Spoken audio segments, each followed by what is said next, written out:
Sovereignty. I want to tell you how we're going to practice our sovereignty, friends. Sovereignty means when you are a sovereign nation. So that means that you are the boss. A sovereign Indian means that you are the boss. Nobody's boss of you when you're doing something. If you have that notion, you have that thought, I want to meet you. Are you in Saskatoon? I want to meet you. I'm creating a club of like minded individuals who are sovereign in their mind. You think, like, well, you're not the boss of me. Because if you're not sovereign, that means that you're colonized. You're an Indian who has to have a person rule over them. Says, I'm colonized. Yes, you are. You have to uncolonize your mind first to say, like, we are the boss. We never ever stop being the boss. But you have to think that in your mind and you have to believe it. And if you believe that, I want to meet you.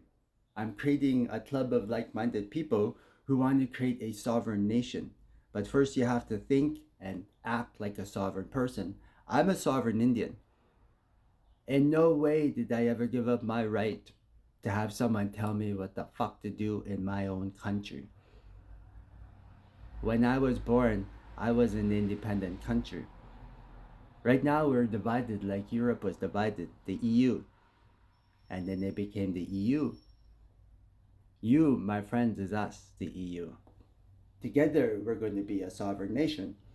So, first, here's what I have to do I need to bring together like minded individuals like myself of all colors, all colors, of all colors.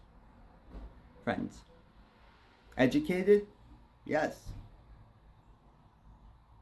Yes, please.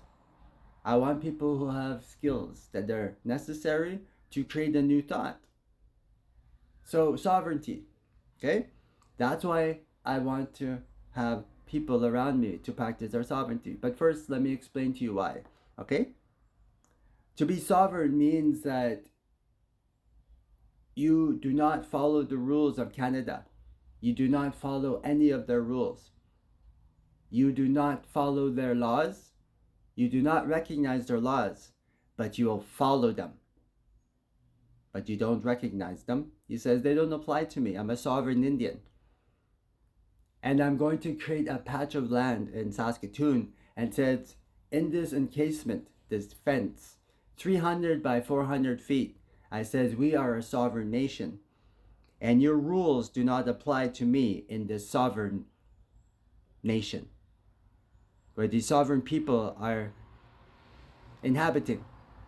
So in this space, I'm bringing together sovereign people, and we're going to practice sovereign ways, meaning that you have no right to come and tell me how to do anything in my sovereign space.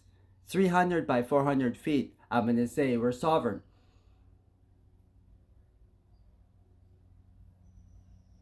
And that's what I'm going to ask.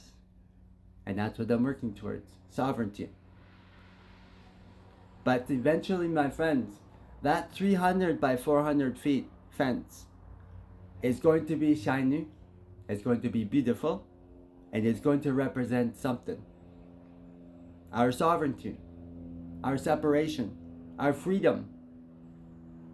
I'm presenting a way for you to practice your sovereignty, the ones who think like me. And says, okay, I created an organization for us to practice our sovereignty. I want to meet you. August 1st is when my first day of work begins. Today's August 1st. It's 9:50. I'm late for work. I want you to come see what I've started for us. This organization called greenfeatherfoundation.com. Sovereignty. 10 minutes will be this speech. I'm almost at the halfway point. I'll let you know when I'm at the halfway point, okay? I'll give you a little cue. So, sovereignty. I need to find people who are sovereign in their mind. If you're colonized, fuck off, I'll say. You're detrimental to what we're trying to do. 5 minutes. Okay? There's a cue. If you're colonized Indian, and he says that will never work, oh my god.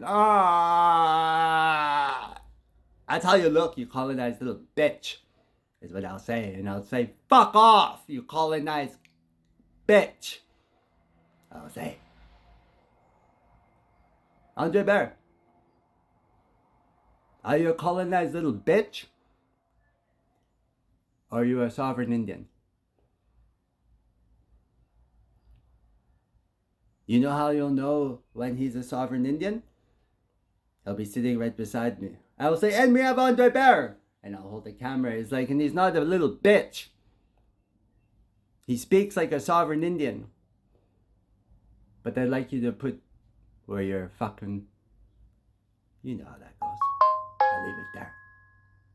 You sovereign Indian. Estamos there. Come help. We are bros, bro. Know that.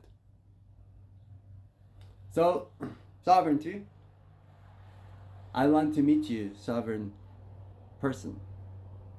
There are friends out there of different colors I've met who've come up to me in university. PhDs these men were. If you still want to help my family get off the street, you want to help me with my sovereignty, these men would ask me, when are you guys going to create a country? When? I got asked that question 4 times. Because when someone asks you that question, it's like, you don't forget. And so I would ask them, what do you mean? When are we going to create a country? And they'd be like, you First Nations. And they would always be like, I'm sorry, I'm not trying to. I said, no, speak freely, please. I said, speak freely. I said, I would be offended, please. Right? Because I was doing research.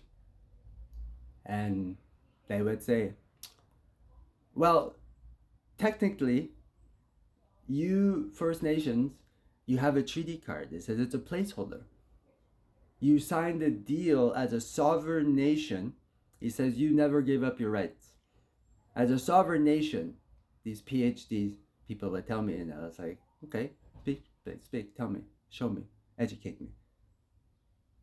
And so they say, as a sovereign nation, it says you never extinguished your right to create a new thought. You were still a nation. So you're a nation, it says, and you slid over and said, let's share. So when you wake up and realize that you're sovereign, it says you have to practice it. And why have you First Nations not yet practiced it? And I found out the answer. FSIN, AFN. You think that you're our government. You present yourself as our government, as our representative for our people, for the people. But yet you don't work for the people. You work for the government. You're a tool for the government. The answer is we have not created a country yet because FSIN is holding us back. AFN is holding us back. We need to use these organizations for our benefit to create a country, and then we need to silently put them aside. And the Grandmother's Council, that's your mandate. Sovereignty. We're going to practice our sovereignty and we're just going to plow through. Mr. Plow, we are sovereign. So within this sovereign fence, 300 by 400 feet, Canada, I'm going to practice sovereignty and I'm going to show you everything that I need to show you with 100%, the pilot project. And we're going to speak about that sovereignty and what that means. I want you to come and understand what I'm trying to do. Be part of my team if you are a sovereign person. Andre Bear, I would love to have you on my team. I met you when you were 18 and I would love to connect with you again. You're a smart fella, friend. And I wouldn't mind to have a handsome face across from you. Beauty, my friend, I love beauty. You're a beautiful soul inside and out. And I hope you're offended and I hope you're not offended. Everything I do has a purpose. I've been working on this plan when I met you. Now you're part of my plan. Have yourself a good day, Bear. Sovereignty. I want to meet you.